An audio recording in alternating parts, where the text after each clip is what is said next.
Hello friends, welcome to my channel. आज के editorial में इंडिया में जो कोरोना वायरस का एक नया वेरिएंट आया है, एक नया परिवर्तित रूप आया हुआ है, उसी को लेकर के आज का एडिटोरियल है।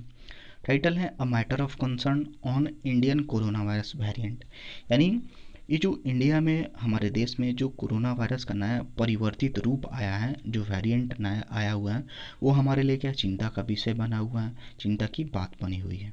कह रहा है कि new variants do not always merit changes in public health response but keep people alert.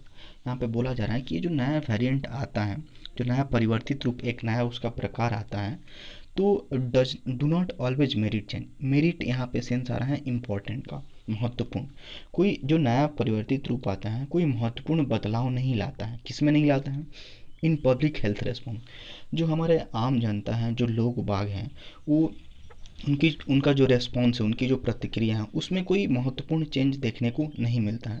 In the sense of कि मान लेते हैं कि कोई एक बोला गया कि नया नया वेरिएंट्स आया हुआ है, तो लोग क्या अवेयर हो जाएं, मास्क पहनना शुरू कर दें, सोशल डिस्टेंसिंग्स को अच्छे से स्ट्रिक्टली फॉलो करना शुरू कर दें। तो इस तरह का जो महत्वपूर्ण बदलाव है न्यू वेरिएंट्स के आने से, ऐसा आम जनता में, लोग बाग में देखने को अक्सर नहीं मिलता है। लेकिन कीप पीपल अलर्ट, लेकिन न्यू वेरिएंट्स के आने से लोग थोड़ा सा क्या, लोगों को अलर्ट रखता है। लोग थोड़ा सा अलर्ट हो जाते हैं कि हाँ, कोई नया चीज़ आया है, हमारे लिए हार्मफुल है, तो इसलिए थोड़ा सा लोग अलर्ट हो जाते हैं। आप प्लीज़ मेरे इस चैनल को सब्सक्राइब कीजिए। करें कि the Indian variant of B1617 and it's family of related coronavirus have been categorized as the variant of concern by WHO। एक होता है VOC, होता है एक होता है VOI, होता है ना, वेरिएंट ऑफ इंटरेस्ट जिसको बोलते हैं। यहाँ पे दिया हुआ है वेरिएंट ऑफ इंटरेस्ट। ये क्या होता है? वेरिएंट ऑफ इंटरेस्ट ये होता है कि हाँ, वायरस तो हैं, खतरनाक भी हैं, लेकिन उस पर उतना वो उतना सीरियसली नहीं लिया जाता है, मतलब उसको उतना सीरियस एस केस नहीं माना जाता है। लेकिन अगर VOC किसी वायरस को एक कैटेगराइज कर दिया गया, उसको चिन्हित कर दिया गया कि ये वायरस वेरिएंट ऑफ कंसर्न है, तो डेडली भी है, खतरनाक भी है और काफ़ी सीरियस भी हो गया है, उसका ट्रांसमिशन काफ़ी ज़्यादा होता है। तो यही दोनों में अंतर है, वेरिएंट ऑफ इंटरेस्ट और वेरिएंट ऑफ कंसर्न। ये भी खतरनाक है, डेडली है, लेकिन इतना सीरियसली इसका ज़्यादा ट्रांसमिशन उतना नहीं हो पाता है। लेकिन VOC जो, अगर उसका टैग दे दिया गया कि ये वायरस VOC है, तो काफ़ी डेडली के साथ साथ काफ़ी हाईली ट्रांसमिटेड होता है। करें कि ये जो इंडिया में जो न्यू वेरिएंट का नाम जो दिया गया है B1617, और इसकी जो फैमिली है, मतलब इससे रिलेटेड जो है virus, family of related corona virus have been categorize, इसको कैटेगराइज किया गया है, एक वर्गीकृत किया गया है as a variant of concern. इसको VOC के अंतर्गत रखा है, किसके द्वारा? WHO के द्वारा। A classification which will now prompt greater international scrutiny of those who test positive overseas. अब ये जो WHO के द्वारा ये जो नया वेरिएंट इंडिया में देखने को मिला गया है B1617, इसको WHO ने VOC दे दिया है, कैटेगराइज्ड VOC की लिस्ट में कैटेगराइज्ड कर दिया है, वेरिएंट ऑफ कंसर्न, जो कि काफ़ी सीरियस मुद्दा है। ठीक है। तो ये जो क्लासिफिकेशन है, ये क्या करेगा? विच विल नाउ प्रोम्प्ट, प्रोम्प्ट मतलब इनकरेज करना, वो प्रोत्साहित करेगा, ज़्यादा से ज़्यादा प्रोत्साहित करेगा इंटरनेशनल स्क्रूटनी। स्क्रूटनी कहने का मतलब सही तरीके से जांच पड़ताल करना। ठीक है, कि इंटरनेशनल जो स्क्रूटनी है, अंतर्राष्ट्रीय स्तर पे जो जांच पड़ताल की जाती है, उसको और ज़्यादा इनकरेज करेगा ऑफ दोज, उनके लिए who test positive oversea. Oversea मतलब विदेश बोल सकते हैं, यानी भारत के बाहर जो पॉजिटिव आए हुए हैं, अब उनको क्या करना पड़ेगा? इससे ये जो नया वेरिएंट आया है हमारे देश में, इससे ज़्यादा इंकरेजमेंट मिलेगा कि अंतर्राष्ट्रीय स्तर पे जो भारत के बाहर से जो भी पॉजिटिव आ रहे हैं, उस पर और अच्छे तरीके से स्क्रूटनी किया जाए और अच्छे तरीके से जांच पड़ताल किया जाए।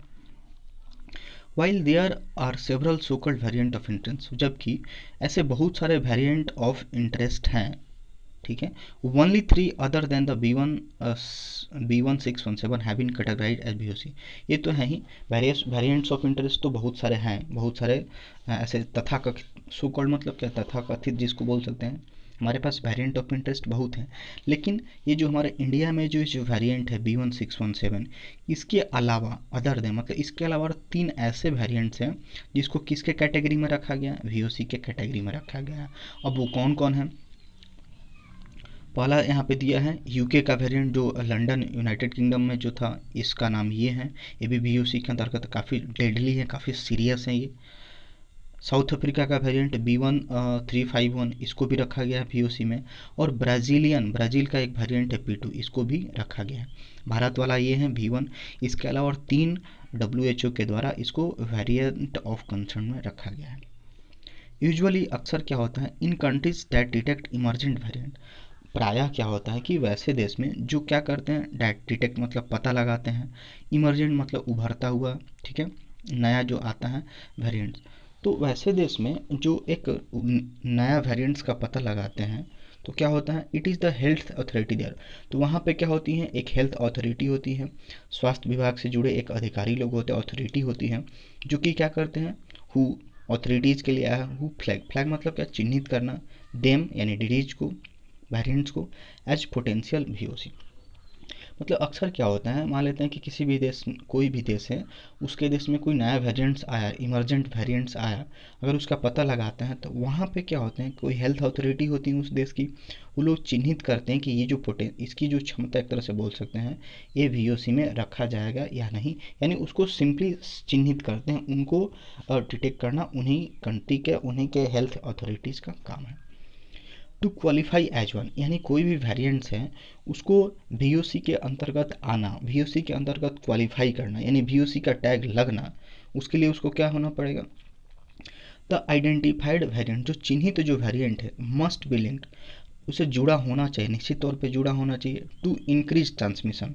अब मान लेते हैं कोई वेरिएंट है, कोई वायरस है, उसको VOC के अंतर्गत रखना है, तो उसके अंदर क्वालिफाई करने के लिए, in the sense of VOC होने के लिए, उसको जो चिन्हित वेरिएंट है उसको क्या होना पड़ेगा, किसके साथ लिंक होना पड़ेगा कि इंक्रीज ट्रांसमिशन। अब देखा जाएगा कि उस वेरिएंट से बहुत ज़्यादा मात्रा में बढ़ा हुआ ट्रांसमिशन हो रहा है या नहीं, यानी अगर वह बढ़ रहा है, बहुत ज़्यादा ट्रांसमिशन होगा तो VOC के अंतर्गत आएगा। और दूसरा क्राइटेरिया क्या दिया हुआ है, और भी associated with more severe disease, और दूसरा क्राइटेरिया है कि उसके साथ और भी ज़्यादा गंभीर बीमारी जुड़ी हो, और found to be evading detection by diagnostic test. और तीसरा बात ये लिखा हुआ है, फाउंड टू बी इवेड मतलब बच के निकल जाना, बचना।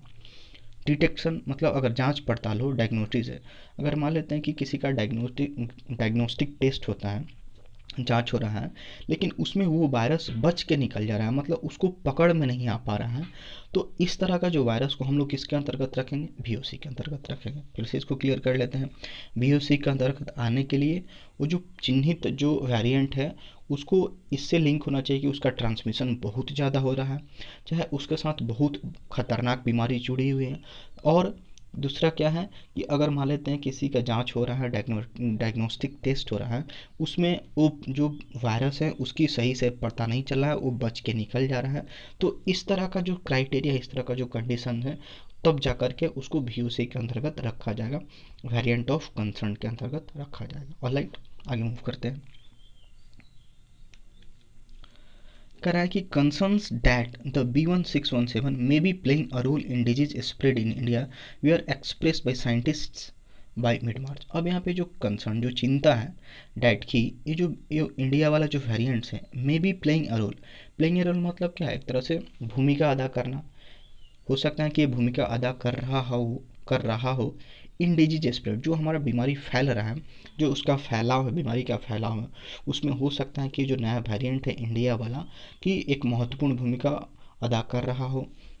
We are expressed by scientist, जो कि साइंटिस्टों के द्वारा एक्सप्रेस किया गया था, अभिव्यक्त किया गया था, बाई मिड मार्च, यानी मिड मार्च के द्वारा, मार्च के मिड 15 मार्च के आसपास के टाइम के बाद साइंटिस्टों ने इस वेरिएंट को डिटेक्ट किया था, और उसी हो सकता है कि उसी की वजह से क्या हो रहा हो, इंडिया में जो बीमारी फैल रहा है उसमें एक महत्वपूर्ण भूमिका अदा कर रहा हो।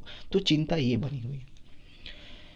INSACOG और India SARS CoV-2 genomic costly, एक तरह से ग्रुप है ये, ठीक है, हैड फ्लैग, इन्होंने चिन्हित किया है, फ्लैग मतलब चिन्हित किया है, अब एक वेरिएंट को विथ 2 कंसर्निंग म्यूटेंट्स।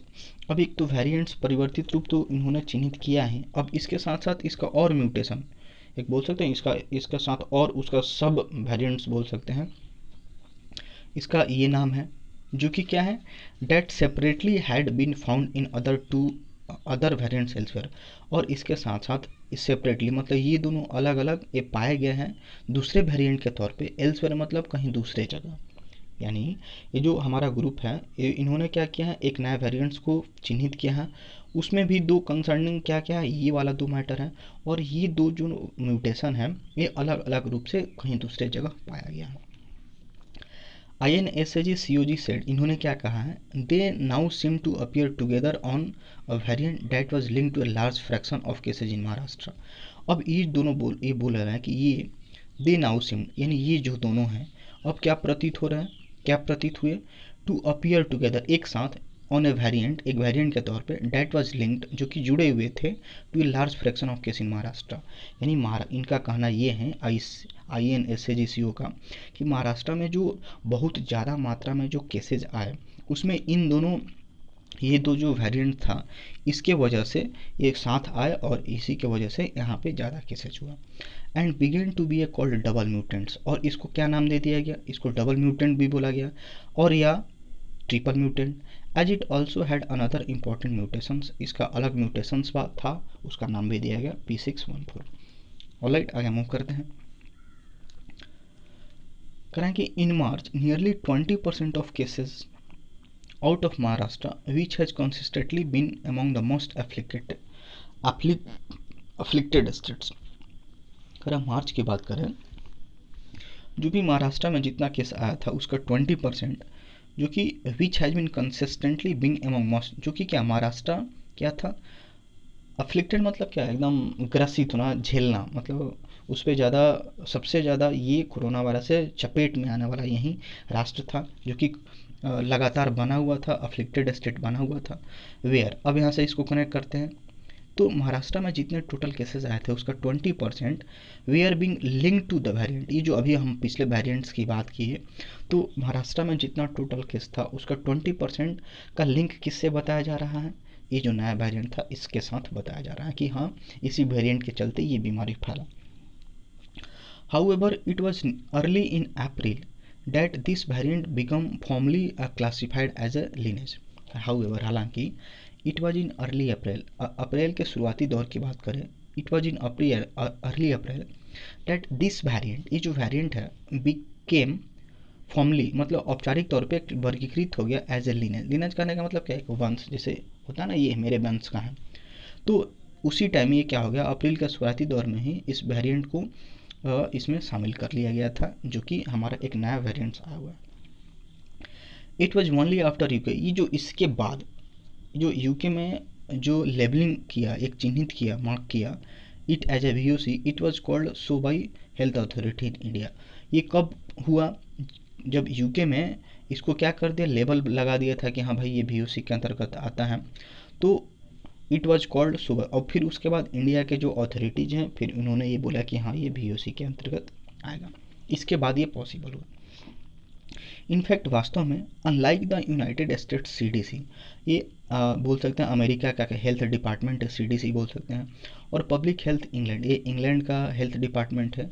अनलाइक मतलब के जैसा नहीं, यानी जिस तरह अमेरिका और इंग्लैंड में का हेल्थ डिपार्टमेंट है वैसा नहीं, इंडिया में हमारा वैसा नहीं है।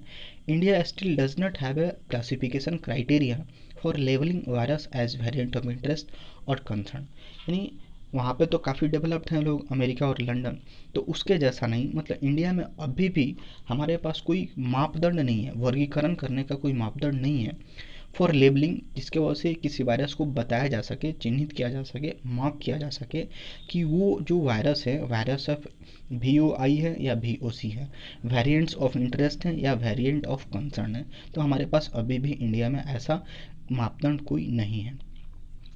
Classifying variants is not just a matter of मेरे academic interest.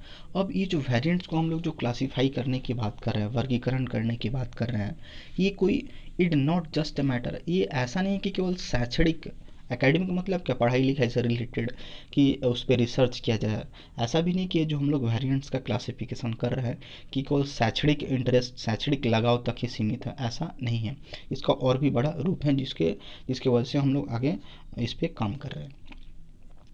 Based on the prevalence, prevalence मतलब क्या, व्याप्त, जो पूरी तरह से व्याप्त है, पूरी तरह से फैला हुआ है। सम वेरिएंट्स में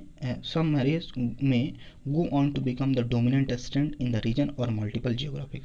हो सकता है कि इतना सारा फैला हुआ, इतना ज़्यादा व्याप्त रूप से है, उसके आधार पे आप लोगों को देखें तो कुछ ऐसे वेरिएंट्स हैं जो कि क्या हो सकता है, may go on to become dominant strain. हो सकता है कि वो किसी रीजन में वो काफ़ी डोमिनेंट स्ट्रेन के तौर पे आ जाए, काफ़ी वो डेडली हो जाए, ठीक है। और मल्टीपल जियोग्राफी, मतलब भौगोलिक दृष्टि से भौतिक क्षेत्र को बोल सकते हैं। तो पूरी जितना हमारे पास प्रिविलेंस है एक तरह से, जो इतना फैला हुआ है उसके आधार पे अगर देखें तो हो सकता है कि ये जो वेरियस जो वेरिएंट्स हैं, हो सकता है कि किसी खास एरिया में जा कर के काफ़ी प्रभावी हो जाए, काफ़ी डोमिनेंट स्टेट बन जाए, और भी दूसरे क्षेत्रों में, दूसरे भौगोलिक क्षेत्रों में जा कर के ये बहुत बड़ा एक प्रभाव डाल सके। आगे मूव करते हैं। कह रहा है कि it then becomes the responsibility of vaccine companies to take whether their vaccine continue to be effective. कह रहा है कि इट देन बिकम्स, तब ये हो जाता है, इतना सारा अभी पॉसिबिलिटी आ रही है कि वेरिएंट्स हो सकता है कि किसी खास एरिया में जाकर के काफ़ी डोमिनेंट हो जाए, स्ट्रेंड बन जाए। तो अब ये इट है, इट देन बिकम्स, ये बन जाता है रिस्पॉन्सिबिलिटी, जिम्मेदारी बन जाता है वैक्सीन कंपनी, जो वैक्सीन मैन्युफैक्चर करती हैं, बनाती हैं, अब उनकी ये जिम्मेदारी बन जाती है टू चेक करने के लिए वेदर, क्या ये जो उनकी जो वैक्सीन है कंटिन्यू टू बी इफेक्टिव, क्या उनकी जो वैक्सीन अभी भी इफेक्टिव है, उस वायरस से लड़ने के लिए क्षमता भी रखती हैं। तो एक तरह से दवा वाली जो वैक्सीन बनाते हैं उनकी एक रिस्पॉन्सिबिलिटी बन जाती है इसको प्रॉपर तरीके से चेक करना। Such studies have already begun India, इस तरह का जो स्टडी है पहले से ही भारत में शुरू हो चुका है। बट वाइल लेबोरेटरी स्टडी, लेकिन जो प्रयोगशाला की दृष्टि का जो अध्ययन है, लेबोरेटरी जो स्टडीज है, वो क्या दिखाता है, vaccine continues to be effective. Laboratory studies में ये भी पाया गया कि जो वैक्सीन है ये क्या है, अभी भी इफेक्टिव है, बरकरार है। Some of the emerging variants do seem to be better at evading ember, लेकिन अभी भी क्या है, अभी भी कुछ ऐसे इमर्जिंग जो अभी नए आ रहे हैं, उभर करके सामने वेरिएंट्स आ रहे हैं, इस वायरस के नए नए रूप आ रहे हैं, वो क्या प्रतीत होते हैं, टू बी बेटर एट, मतलब अभी भी वो बच के निकल सकते हैं और बहुत ही ईजिली आसानी तरीक़े से बच के निकल सकते हैं एंटीबॉडी से। हम लोग इंजेक्शन क्यों देते हैं, वैक्सीन क्यों लगाते हैं, ताकि हमारे शरीर के अंदर एंटीबॉडी बन सके और बाहर से आने वाले वायरस को प्रोटेक्ट करें। तो अभी भी हमारा स्टडी, इस पर स्टडी तो इंडिया में शुरू हो चुका है पहले से, और लेबोरेटरी स्टडी ये भी दिखा रहा है कि जो वैक्सीन है काफ़ी इफेक्टिव है अभी भी। लेकिन अभी भी कुछ ऐसे वेरिएंट्स आ रहे हैं, उभर करके सामने आ रहे हैं, जो कि इस एंटीबॉडी से बच के निकल जा रहे हैं, अभी भी इस एंटीबॉडी को धोखा दे रहे हैं, एक तरह से बोल सकते हैं, पूरी तरह से सक्सेसफुल नहीं हो पा रहे हैं इस एंटीबॉडीज़ के खिलाफ। कह रहा है कि अलॉन्ग विथ मोनिटरिंग री इन्फेक्शंस, मतलब अलॉन्ग विथ मतलब साथ साथ के साथ, मोनिटरिंग री इन्फेक्शन, यानी री इन्फेक्शंस को मोनिटर करना उसके साथ साथ, and cases of break through infections, और जो हमारा इन्फेक्शंस आ रहा है, testing positive after being double inoculated, मतलब 2 डबल टीका लगवाने के बाद भी अगर कोई बंदा पॉजिटिव आता है तो उसके केस को क्या करना, मॉनिटर करना, फ्लैगिंग वेरिएंट्स, और इसको चिन्हित करना मस्ट बी सीन, इसको देखा जाना चाहिए as a crucial health response, एक बहुत ही महत्वपूर्ण स्वास्थ्य एक प्रतिक्रिया के तौर पे इसको देखा जाना चाहिए कि हाँ एक मॉनिटर, री इन्फेक्शन हो रहा है, मान लेते हैं कि कोई आदमी डबल वैक्सीन ले लिया फिर भी अगर पॉजिटिव आ रहा है, तो ये सारे मैटर को क्या, इस वेरिएंट्स को चिन्हित करना, ये सारी बातों को एक महत्वपूर्ण स्वास्थ्य की दृष्टि से स्वास्थ्य प्रतिक्रिया के तौर पर देखा जाना चाहिए। Detecting newer variants does not always merit radical change in public health response, इन नया वेरिएंट्स का खोज होना, एक पता लगाना, डज नॉट ऑलवेज मेरिट मतलब महत्वपूर्ण, रेडिकल चेंज मतलब ज़बरदस्त बदलाव, यानी नया वेरिएंट्स का जो खोज हो रहा है, डिटेक्ट किया जा रहा है, तो ऐसा नहीं है कि ये पब्लिक हेल्थ में जो नॉर्मल जनता है, आम लोग बाग हैं, उसके स्वास्थ्य का जो रेस्पॉन्स है वो, उसमें कोई बहुत महत्वपूर्ण बदलाव अक्सर देखने को नहीं मिलता है। सच एज मास्किंग, जैसे कि अगर किसी साइंटिस्टों के द्वारा, कोई एक हेल्थ अथॉरिटी के द्वारा ये बोला गया कि न्यू वेरिएंट्स आया है, तो ऐसा हो कि लोग मास्क पहनने लगे, अवेयर हो जाए, ठीक है। तो इस तरह का कोई बहुत ही ज़बरदस्त बदलाव देखने को लोगों में नहीं मिलता है। But they go a long way in reminding people, लेकिन उनको रिमाइंड करने में, उनको याद दिलाने में, लोगों को याद दिलाने में मदद मिलता है टू कंटिन्यू बीइंग अलर्ट, ताकि वो क्या रह सके, लगातार अलर्ट रह सके। Viewing vaccine as an important defence, और क्या हो सके कि जो वैक्सीन वो लोग लिए हैं उसको क्या, एक एक प्रोटेक्शन, डिफेंस मतलब कि सुरक्षा के तौर पे वो लोग देख सके। बट नॉट अ मैजिक पिल। अब उसको क्या, अभी हम लोग क्या देखें कि हाँ वेरिएंट्स आ गया तो लोग में उतना महत्वपूर्ण बदलाव तो आता नहीं है, लोग मास्क पहनना उतना अवेयर नहीं हो पाते हैं, लेकिन उनको बार बार याद दिलाने में, अलर्ट रहने में मदद मिलता है। और जो वैक्सीन लिए हैं उसका जो इम्पोर्टेंट एक तरह से सुरक्षा देता है उसको ध्यान रखने में मदद मिलता है। और ऐसा नहीं है कि वो मैजिक पिल है, ठीक है ना, बस ये क्या है, डिफेंस करता है हमारे, काफ़ी सीरियस होने नहीं देता है, और क्या एक तरह से मैजिक पिल नहीं है। And keeping health authorities on their tool, एक इडियम होता है keeping someone on their toes, मतलब आप जो काम कर रहे हो उसको निगरानी रखो, और आगे आने वाले भविष्य में उसका क्या इफेक्ट होगा उसको भी लेकर के आप अलर्ट रहो। तो ये सारी बातें हैं कि हेल्थ अथॉरिटी ये सारी बातें तो करनी ही है, और हेल्थ अथॉरिटी क्या हो सके, इस पे लगातार जो कर रही है उस पर एकदम ध्यान दे, और आगे आने वाले फ्यूचर में इसका क्या इंपॉर्टेंस, क्या इसका इफेक्ट हो सकता है, उसको पूरी तरह से अलर्ट रहे। Alright, that's all for today, thanks for watching this video.